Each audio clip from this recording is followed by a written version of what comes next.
Assalamualaikum warahmatullahi wabarakatuh. Hai teman-teman, di sini kami akan membahas materi yang berjudul PPH Pasal 23. Saya bersama dengan teman-teman saya dan dengan saya sendiri Andi Budi Rahayu, ada Nova Sylvia dan ada Felix Immanuel. Dan yang akan kami bahas kali ini yaitu pengertian PPH Pasal 23, tarif PPH 23, ada pemotong dan penerima PPH 23, objek pemotongan PPH 23, tata cara pemotongan, pelaporan, penyetoran PPH 23, dan yang terakhir yaitu contoh soal. Yang pertama yaitu pengertian PPH Pasal 23.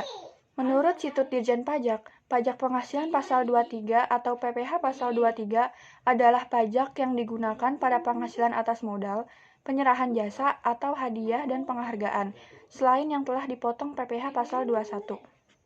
Dan pada umumnya, penghasilan jenis ini itu sering terjadi saat adanya transaksi antara dua pihak. Pihak yang menerima penghasilan atau penjual atau pemberi jasa akan dikenakan PPH Pasal 23. Pihak pemberi penghasilan atau pembeli atau penerima jasa akan memotong dan melaporkan PPH Pasal 23 tersebut kepada kantor pajak. Dan pihak yang memberi penghasilan selanjutnya itu akan memotong dan melaporkan pajak yang akan dipotong tersebut ke negara.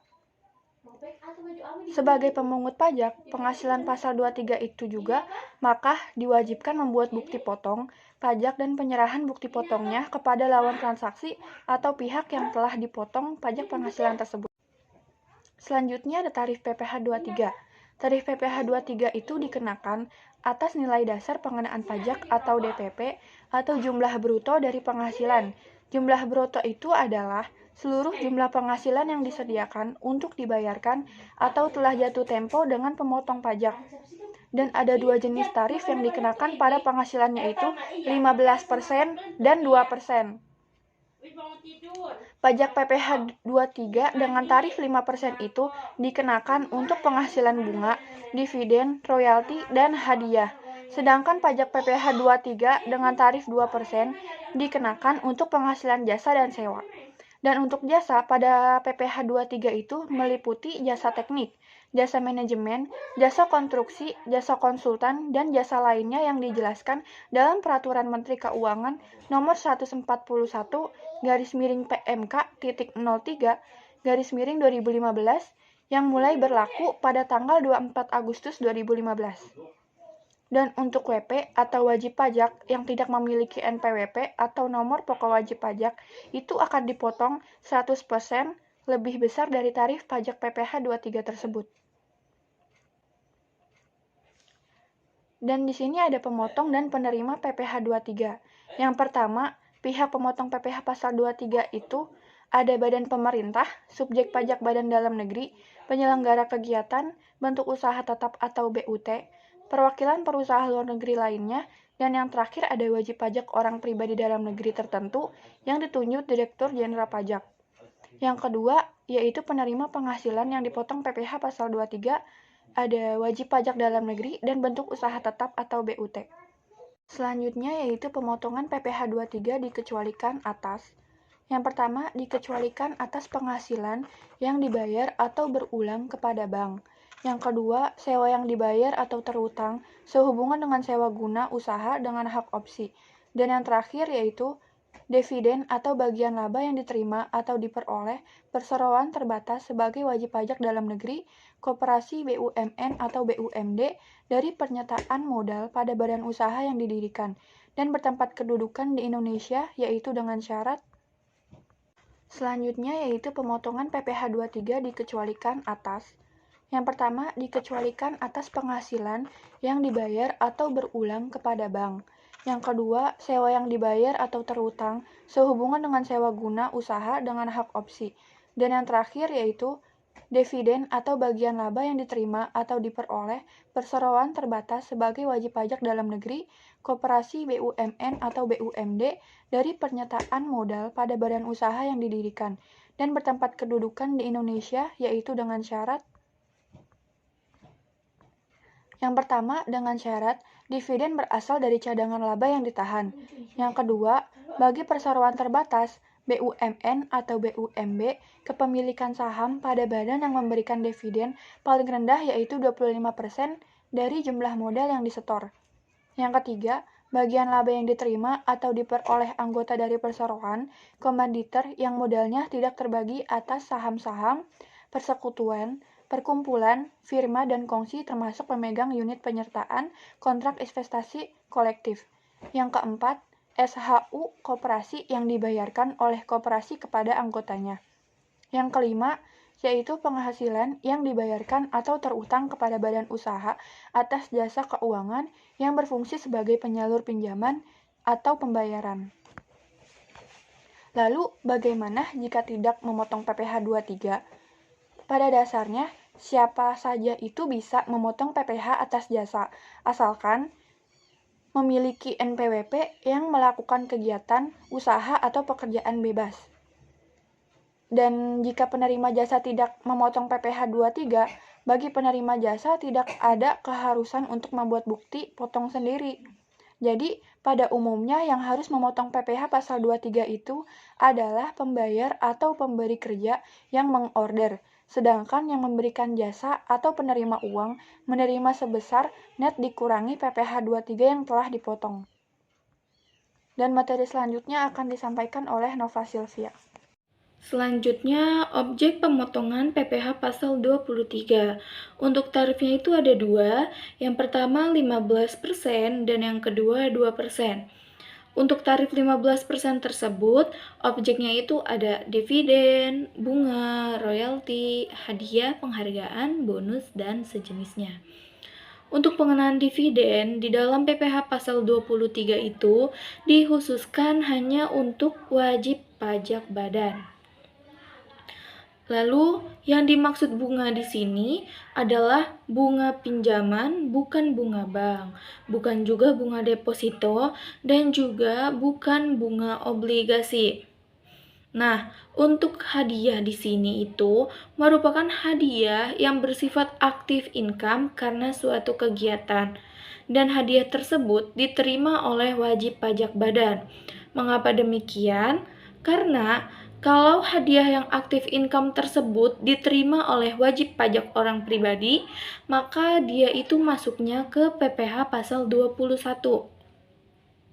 Nah, kemudian adapun objek pemotongan PPh pasal 23 yang dikenakan tarif 2% di sini ada dua. Yang pertama ada sewa dan yang kedua ada jasa. Adapun jasa yang dikenakan dalam objek pemotongan PPh pasal 23 itu ada jasa teknik, jasa manajemen, jasa konstruksi, jasa konsultan, dan jasa lain-lain. Pengenanya itu masing-masing 2% dikali dengan jumlah bruto. Adapun untuk jasa di sini hanya berlaku untuk wajib pajak badan saja. Karena kalau untuk PPOP menerima jasa ini, maka ia akan dikenakan PPh pasal 21.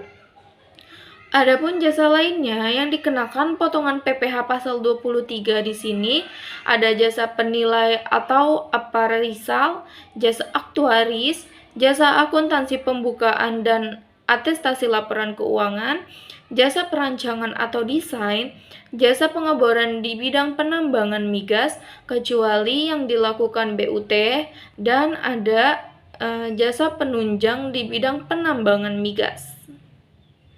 Selanjutnya, untuk jasa lainnya di sini itu ada jasa penambangan dan penunjang di bidang penambangan selain migas.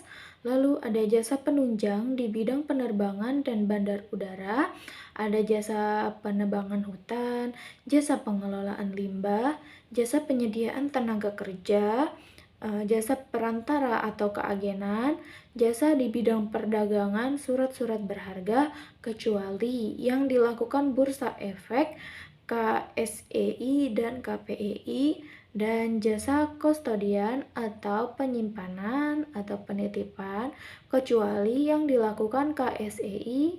Lalu ada jasa pengisian suara atau dubbing. Dan selanjutnya ada jasa mixing film, Jasa sehubungan dengan software komputer, termasuk perawatan, pemeliharaan, dan perbaikannya. Lalu ada jasa instalasi atau pemasangan mesin peralatan listrik, telepon, air, gas, AC, dan atau TV kabel selain yang dilakukan oleh wajib pajak yang ruang lingkupnya itu di bidang konstruksi dan mempunyai izin atau sertifikat sebagai pengusaha konstruksi. Lalu ada jasa perawatan, perbaikan, pemeliharaan mesin peralatan listrik, telepon, air, gas, AC, dan TV kabel, alat transportasi atau kendaraan, atau bangunan selain yang dilakukan wajib pajak yang ruang lingkupnya itu di bidang konstruksi dan mempunyai sertifikat sebagai pengusaha konstruksi. Lalu ada jasa maklon, dan yang terakhir ada jasa penyelidikan dan keamanan. Selanjutnya masih sama, di sini kita masih membahas jasa lainnya pada objek pemotongan PPh pasal 23. Selanjutnya itu ada jasa penyelenggara kegiatan, jasa pengepakan, jasa penyediaan tempat atau waktu dalam media massa, media luar ruang, atau media lain untuk penyampaian informasi. Lalu ada jasa pembasmi hama, jasa kebersihan atau cleaning service, dan yang terakhir ada jasa catering atau tata boga. Untuk PPh pasal 23 di sini, dia itu mengandung positif list. Jadi, hanya yang ada di list yang akan dikenakan pasal 23. Dan selebihnya yang tidak ada di list tidak akan dikenakan PPh pasal 23. Adapun untuk listnya itu adalah yang tadi telah saya sebutkan. Selanjutnya di sini ada tata cara pemotongan PPh pasal 23.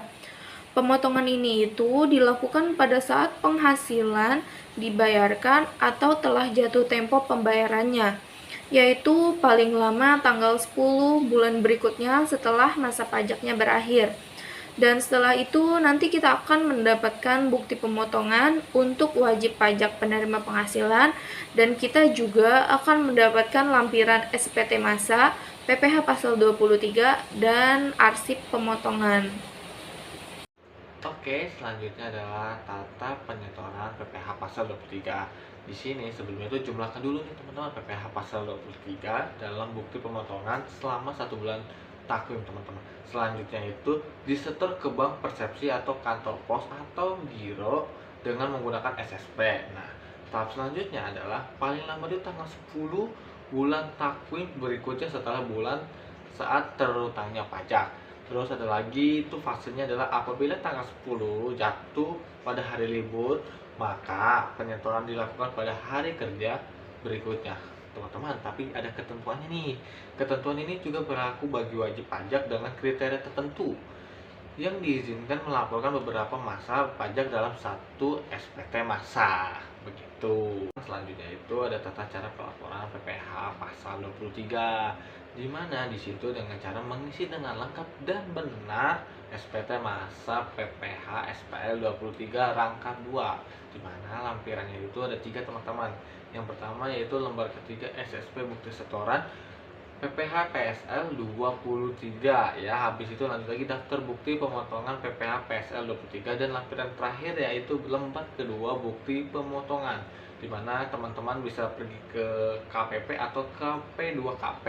Selanjutnya itu ada ketentuannya di mana paling lama tanggal 20 bulan berikutnya. Tetapi jika jatuh pada hari libur, teman-teman bisa datang pada hari kerja sebelumnya. Dan ini ada ketentuannya lagi teman-teman. Bagi WP dengan kriteria tertentu yang diizinkan melakukan beberapa masa pajak dalam satu SPT masa, batas pelaporan paling lama 20 hari ya teman-teman setelah berakhirnya masa pajak berakhir. Seperti itu. Teman-teman bisa dilihat nih contoh SPT masa PPh 23. Sing banyak ya. Nah, ini yang teman-teman harus isi begitu. Nah teman-teman, nih berikut adalah contoh daftar bukti pemotongan PPh 23. Bisa dilihat ya teman-teman. Oke teman-teman, tadi kan sudah dijelaskan materi tentang dari teman-teman saya termasuk saya pribadi. dan saya akan sedikit memberikan contoh soal dari materi ini, di mana contoh soalnya ini melibatkan dua perusahaan, yaitu PT Sumber Tenaga merupakan perusahaan penyedia tenaga kerja. Nah, terus PT Sumber Tenaga mendapat kontrak dari PT Maju Terus untuk menyediakan tenaga kerja pemasaran sebanyak 20 orang teman-teman, dengan mendapat imbalan jasa sebesar 20 juta. Tenaga kerja tersebut selanjutnya menjadi pegawai PT Maju Terus. Nah, atas pembayaran yang dilakukan PT Maju Terus kepada PT Sumber Tenaga dipotong PPh pasal 23 oleh PT Maju Terus sebesar, dengan cara perhitungan seperti ini teman-teman, 2% dikali 20 juta sama dengan 400.000. Jadi pembayaran yang dilakukan oleh PT Maju Terus kepada PT Sumber Tenaga yang dipotong PPh pasal 23 itu sebesar 400.000 teman-teman. Berikut sudah saya jelaskan contoh soal tentang materi yang sudah kami jelaskan. Mungkin itu saja dari kelompok kami, kurang lebihnya mohon maaf. Sekian, terima kasih.